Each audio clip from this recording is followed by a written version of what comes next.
Hello, everyone, and welcome to the fourth episode of our LLC podcast, Sklat, as it is amazingly named. Thank you, Mary Jane. Um, Today, we are going to be diving into everything first gen because we have a great guest, Derek Jackson, who actually is a UTD alum, a fellow Comet. So he has, everything that we need to know for first gen. Obviously, I'm a first gen student also, so this will be fun for me, honestly, to get some more information because, with my first year being very COVID centric, I still don't really exactly know everything about being a first gen UTD student. So, Derek, if you just want to go ahead and introduce yourself, and then we will dive right in. Sure. Well, hello, everybody. My name is Derek Jackson. I currently am the program specialist in the Office of Undergraduate Education here at UT Dallas. By far, my favorite part of my role at UT Dallas is being the instructor of record for the First Generation Student Success course that serves students that are members of the first generation living learning community. Uh, as Liz said, I graduated from UT Dallas.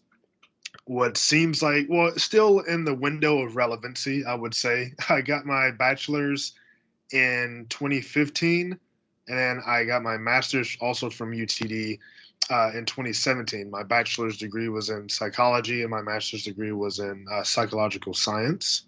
But it's great to be here. It's great to be on the show. So we will go ahead and hop right in.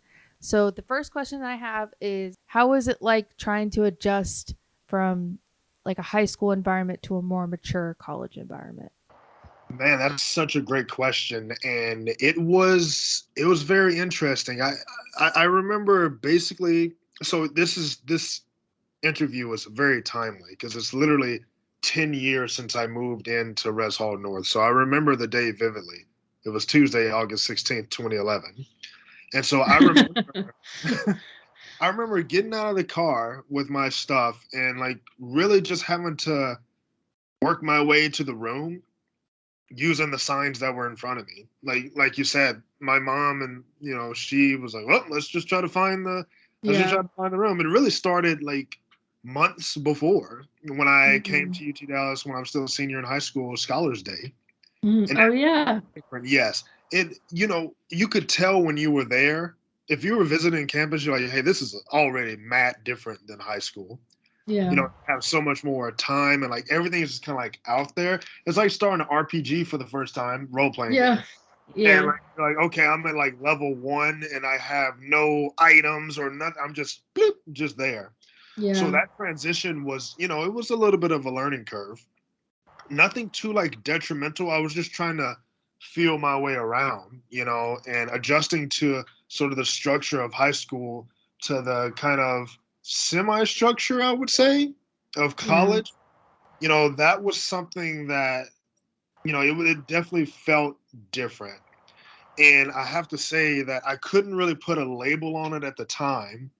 I couldn't really put a label that, hey, it's because you're first gen or like you don't have a blueprint. I Yeah. was thinking about that at the time. It was just like, man, something is. Let me just try to do my best. And so, Yeah. that's what that was like for me. Yeah, I also went to Scholars Day, and that was like my first introduction to UTD. Cuz so I have an older sister who goes to Texas Tech, and she's 2 years older than me. So my parents had like a little bit of like, oh, this is what it's like to have a student in college.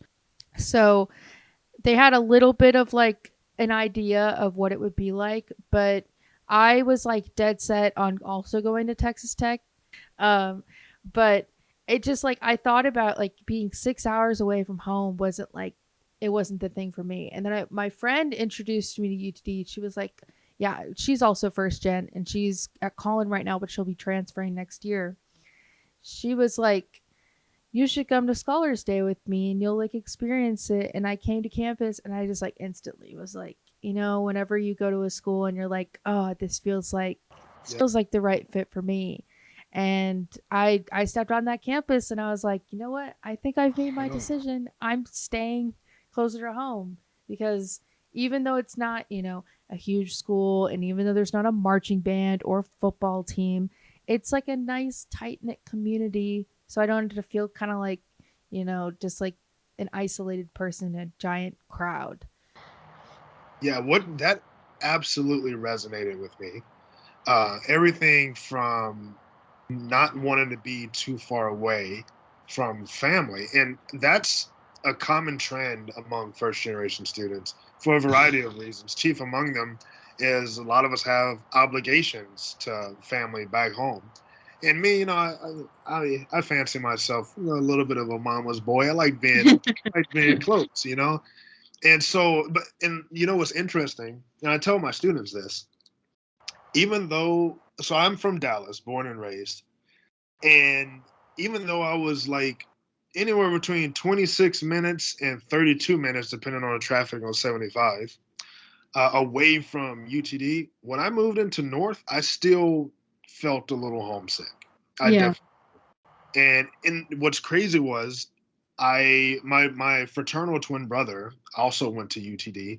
We roomed together in the res hall, and so did our friend from high school, who is also a full time employee now here at UT Dallas. Oh wow. Shout out to Andrew. I don't know if you'll hear this podcast, but I'm going to send you the link so that you can listen to it. But I lived with them, and I still felt it because it's different. And so I remember watching a whole bunch of Discovery Channel, just trying to take my mind off of the homesickness a little bit. But like it still felt right. Like I can tell you now, like I'm currently taking classes at UNT doing my PhD, and so I go to UNT twice a week, and I still think, man, like it's pretty cool over here. But I don't think 17, 18-year-old Derek, this probably wouldn't have been for him. I think that UTD was the right decision because exactly what you said, like it just feels different. And like part of my role is to make sure that you do have that sense of community, that you do have at least one person in your corner who has been in your shoes and can support you and see you through to the finish line. Yeah. I feel like that's really, really important because, like, because, like, I had my older sister with, to kind of like help me along a little bit, but it also felt like, oh, well, you're at a bigger school and it's a different environment, it's a different vibe. And I was changing from, because I live in Wiley, so I'm about 20 minutes out from campus. So even when I was living on campus for my first semester, it's like I was still going home every weekend to see my mom, like, because it just felt like, she's been with me my whole life. Why not go back to her right now? She's like my support person. So, Yeah. but enough about that. A question about organizations and student orgs. When you were on campus and when you were an undergrad or graduate, um, how did you like get involved in like student organizations or club sports or fine arts or whatever, whatever you did? And how, like, are there any specific like ones that are for first gen students that you would recommend? Yes. So straight away, I have to plug the First Generation Student Organization, which is headed by our first generation student leaders. I'm really letting them take the lead on it because it's students supporting students. So absolutely, the First Generation Student Organization will be the spot for our first generation students. You have an instant home there. For me, you mentioned club sports. Like I play soccer, so that was an outlet for me. So the thing was, when I was a freshman, all throughout my undergrad and even my graduate school, which I'm sure first generation students can relate to, I worked two jobs on campus. I worked in JSOM in the finance department. That was my work study job, and then my student worker job, I worked for parking and transportation, and so did my brother Eric, and so did my roommate Andrew. You know those golf carts that you see driving around campus? Yeah. We were the first student class that started doing that. Those started in 2012. They're like, hey, you want to drive a 16 passenger golf cart around and take students to and from? We're like, sure. Do you have a license? No, not yet, but we're working on that. Yeah, don't worry about it. Don't worry about it. Yeah, so that's what I did. So when you combine that with classes, my time kind of shrunk a little bit. So unfortunately, I was not really able to get involved that much in formal student organizations. That didn't mean that I didn't know that they were around and the benefit of them, but I Yeah. was able to get involved with some soccer club and kind of I made sure to prioritize my social belonging and like friendships and connections that I had made. But that's another thing that I carry with me into my profession. If I know that I was not able to do that either through accessibility or time constraints or whatnot, so that's exactly what we're putting into first generation student programs. We are making it more accessible. We are making it more visible, more viable, so that the students that succeed me uh, at UTD have that opportunity. Because I know what it was like to have a bunch of obligations and not be able to do that. And you might think, Yeah. like, if you're listening to this, you might think, man, I'm kind of just like Derek. I don't know if I have the, would I be able to do that? Yes, you can. And the resources are available today that I was not aware of when I was a student. So, yes, that's a long way of saying I had to make what I could out of it. I was aware of student organizations, uh, and I tried to make what I could out of what I had. So, but yes, first Yeah. generation student organization is your place. All right. Yeah. Cause like it was really hard. Like I'm still obviously an undergrad and I don't really know that many. I know of clubs on campus, but I feel like I still want to prioritize like, social belonging and everything. So I like, go to events and I try to make friends as best as I can. But I have virtually no time on my hands right now because I'm doing 16 hours for school. I also work two jobs. I have this job on campus and then I also work at Starbucks. So I'm pretty, like my hands are full, and then also because I live at home, my mom is like, oh, you live at home, okay, then you can go pick your little sister up, you can take her everywhere because she can't drive anywhere yet. And it's just like you have to, even though I don't really have time, I try to make time for, Yeah, to form those connections because I feel like they're important because I don't want to graduate college and not have anyone else to talk to, you right, know? Because like I do have my friends from high school, but when do I ever talk to them? right, Like, Even if I try to reach out, they're just as busy as I am, and they're exactly. just, but they're also in a completely different state.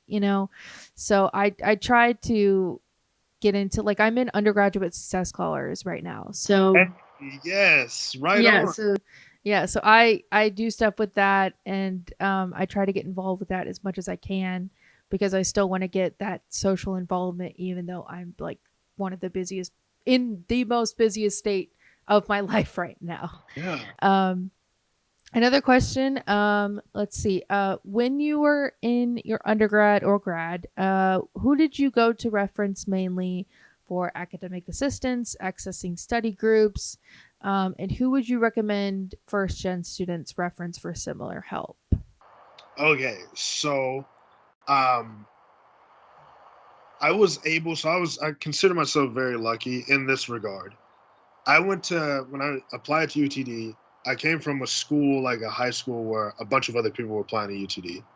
So I kind of had that built in connections where I knew people. However, I do want to say that there are friends that I made during my freshman year specifically that I'm still close to this day, 10 years later. Like one of my best friends, I literally met him because I went over to Rest Hall South. He was in the same room as a friend that went to high school with me, and he was watching WWE. And I was like, "Oh yeah, you watched that too?" And he was like, "Yeah, I watched that." Oh, okay, cool. And that was it. And now, yeah. 10 years later, so I will say that the connections that you make, uh, specifically in your first year, and you might still be you might still be friends with them 10 years down the line. And Mm. so, like, I just want to comment that being a part of USS, Undergraduate Success Scholars, is really huge. And the LLC, like the folks who are in the first gen LLC that I have the pleasure of seeing like every week, hopefully those are people that you'll be able to connect with like moving forward. As far as like resources and that type of academic support, um, I majored in psychology. I was the type of dude that sat in the front of the class and who was like super extroverted and was like, "Yes, Dr. Holub, I would like to answer that question." Well, not like that, not like extra like that, but I was like, Yeah, "Hey, yeah. I'll answer the question." And so something I was able to put a couple connections together real early. I was like, okay, um, I don't have a ton of time. Dr. Mhm. Holub pretty much knows who I am because I sit in the front of her class and I talk. Maybe I should take the plunge and like go visit her office hours. And I got really close to my academic advisor and BBS, who I still talk to this day, like working here at UTD. Um, but I also realized that not everybody is like super extroverted like Derek. Like, not everybody can just be like, yeah, me, bro, I'm gonna sit in the front of the class and Yeah. I'll say what's up to them. Okay, so you automatically have one person built in right when you start here at UT Dallas, and it's me. I want that for other people. I work in the Office of Undergraduate Education. I oversee first generation student programs. You automatically have somebody. So I would say straight away, hit up Derek.Jackson at utdallas.edu, and I will be that advocate for you because if there's one thing I realized is there is some merit to not what you know, but who you know. Like, if we're just going to keep it real, like, you have to, in order to unlock, we mentioned like the RPG metaphor earlier, to unlock certain stuff like certain DLC, you probably got to know somebody who Yeah. is. So I certainly would not be in the position I'm in today if it were not for somebody who knew somebody who was connected. So I am going to be that person for our first generation students, and that's what I can say right up front. But if you are that person who you feel brave enough, and let me just say, professors love it when you visit their office hours. It's the Mhm. easiest way to kind of make a connect. And you can just start off by saying, "Hey, what's going on? I'm in your class. I'm really enjoying it so far." Bing, bing, boom. You've already made an impression. And then you come see me. We can talk about how you can foster that relationship. So there's that. Your academic advisors. If you are a part of one of our student success programs, first generation student programs, or the undergraduate success scholars program, or diversity scholars program, those folks in there, if you're in USS, Kimberly Edwards, my colleague, and Dixiana Chavez, those are your go-to resources.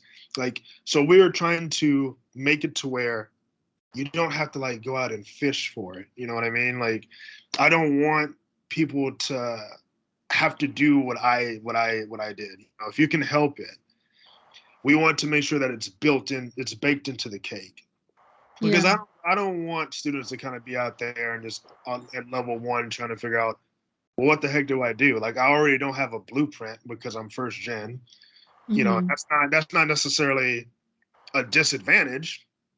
Like, but because it contributes to other strengths. But it is what it is. So we're gonna try to be that for our students. All right. Very cool. Yeah, I feel like it's very important to have at least someone to rely on cuz like I've changed my major 3 times. I'm Wonderful. very in. I'm very indecisive, but my advisor, she made it really, really easy for me, and like it feels like it's a complicated process when you're like, oh, I have to change my major, but with the way that she like talked me through it, and we were able to like get all the paperwork or whatever done, it went by really fast, and I was able to actually get into something where because I mean, it's not terrible when you change your major when you're like a junior in college, but then again, you have to think about like how that's going to affect your graduation. Like you don't want to be paying like for an extra year because you didn't make up your mind till junior year. There's nothing wrong with that, but like I wanted to be, make a good decision. So like I sat down with my academic advisor and like I talked it through with her, and like, she told me like, oh, here's the benefits of this major, here are the benefits of this major, because I didn't really know. And even though I tried to like talk to my parents about it, they didn't really even know either, because neither of them have been in the fields that I would like to go into. So they didn't have any idea of that either. So really sitting down with my advisor and also Dr. Burkeen, she's great. She's amazing. She's like, she's hooked me up with like all these little meetings where we can have like, meetings with other companies to like get sponsors and stuff for scholarships and stuff. So I'm like, oh wow, I'm really making my way, and I'm only a sophomore. So yeah, it's really important to have those resources, I'd say. Um, in terms of finances, obviously trying to make every college student knows what it's like to be the typical broke college student. Um, how did you manage your finances? And not like, you don't have to go into specifics, just like, how did you manage getting scholarships or any internships, or what was it like trying to deal with a super busy schedule? Like you said, you had two jobs. Yeah. So what was it like for you?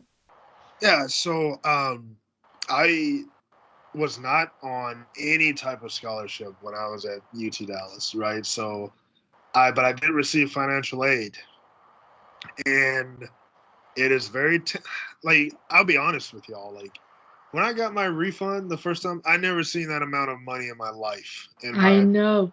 never in my life.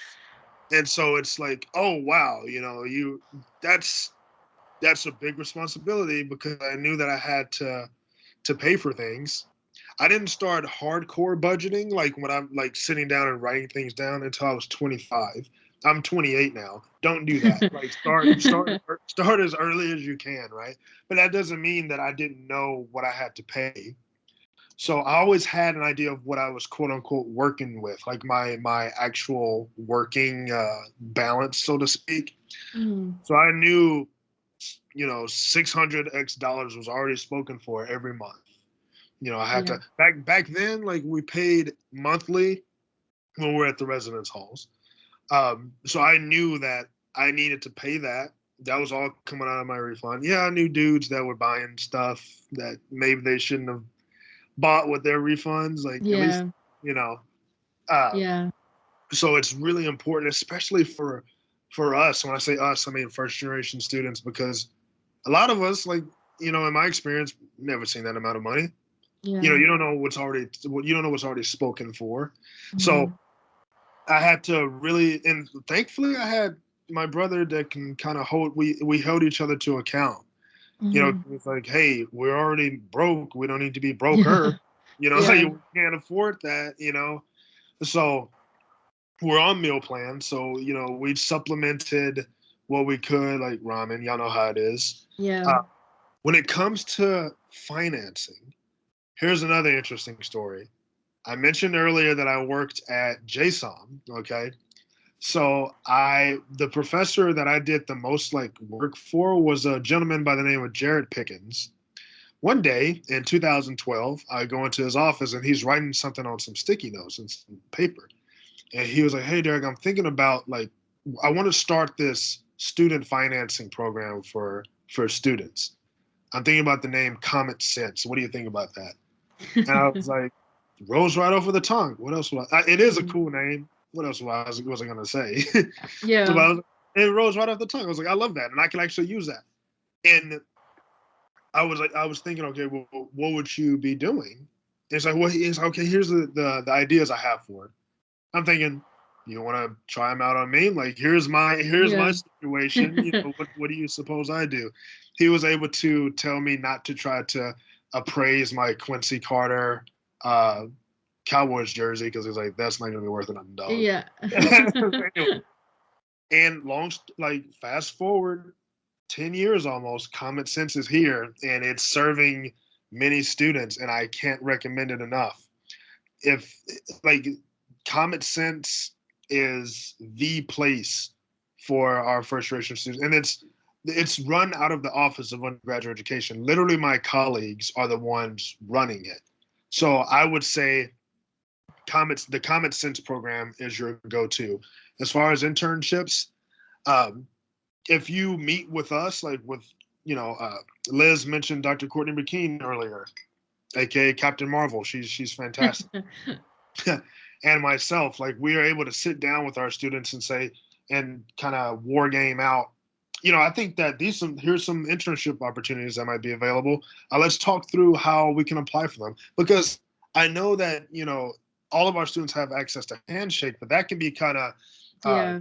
it can be kind of challenging to navigate that. So you need someone to kind of like be in your corner for that. Also, the University Career Center, and this is a place that I kick myself for this. I did not step foot into the Career Center until a month after I graduated with my master's. That's six and a half. That's 6 years later, and I had been here the whole time. And when I walked out of there after the first time, my resume was on point. Like I knew how to write a cover letter. And I was Yeah. like, man, why didn't I do this before? Again, I am working on an extensive list for my students called Don't Do What Derek Did. So definitely don't wait. Like you want to take advantage of Common Sense in the University Career Center. You can navigate Handshake, and we will work with you in order to do that. So uh, I was kind of like, just letting college happen to me at points. Mhm. We want to try to avoid that. And that's where Yeah. I in my in my profession because not having that blueprint, you can kind of college will kind of start happening to you. But there are resources available. It's always going to come back to there are resources available. Let me support you in taking that first step into those resources. Well, let's see. Well, we're starting to cap up this episode, but I wanted to leave it on a lasting note Sure.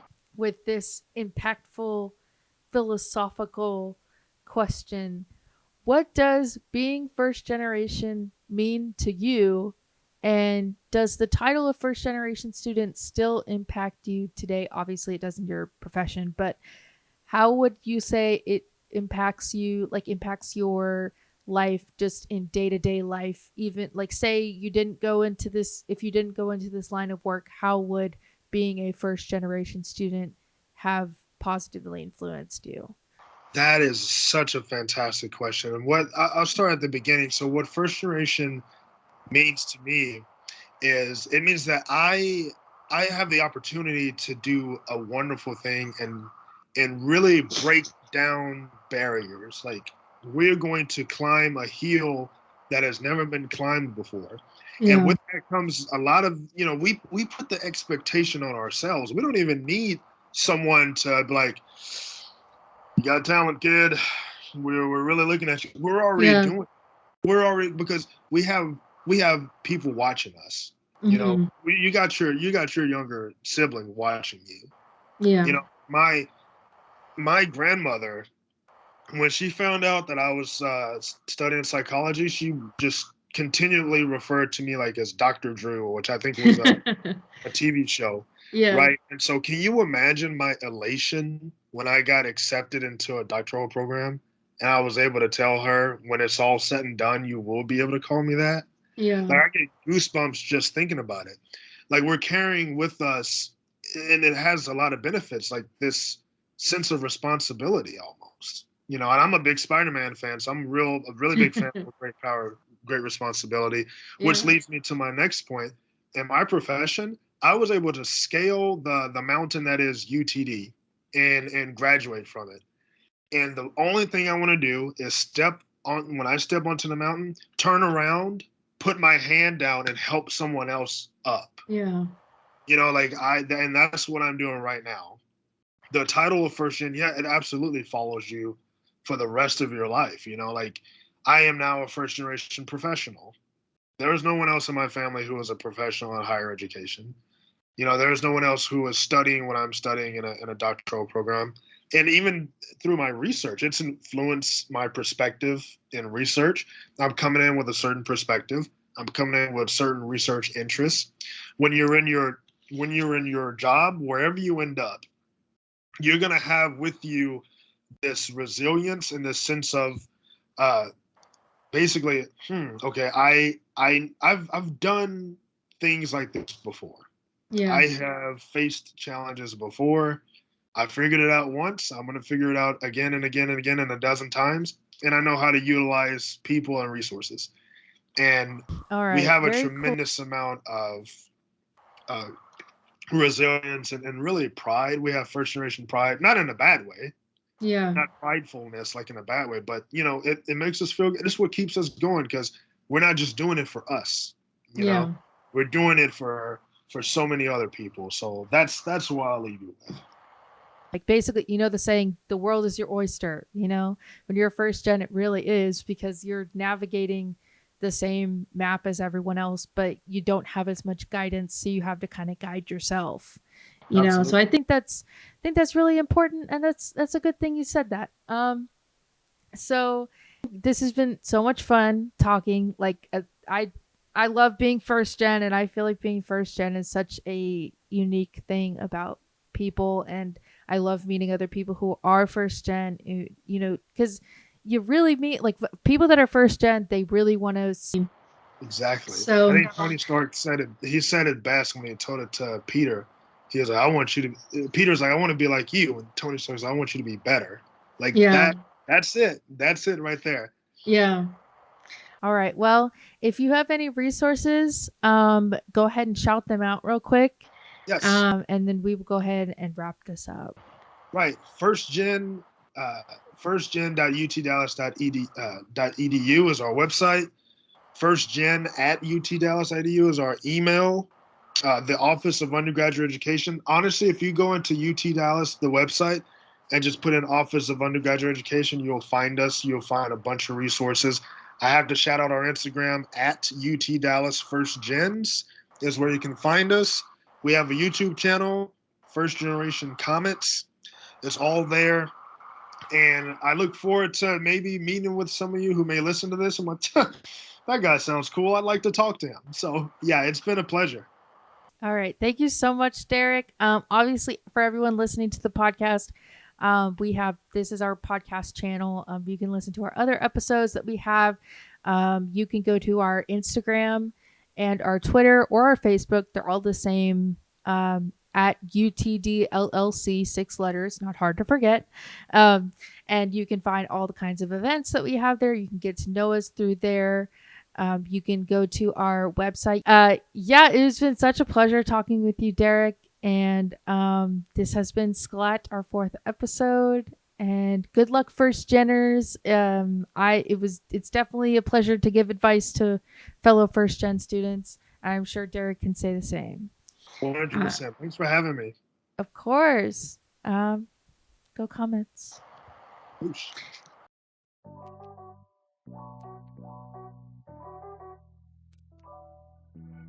Hey y'all, LLA Liz here. Thank you so much for listening to our LLC podcast. We will be posting 2 every single month, so look forward to that. Once again, you can find us on our social medias at UTDLLC on our Instagram and Twitter, and you can find us at UT Dallas Living and Learning on our Facebook. Thank you all so much once again for listening, and you can subscribe to our YouTube channel and check the description for a survey where you can put in your input on our podcast or suggest any ideas, and we'll see you next time.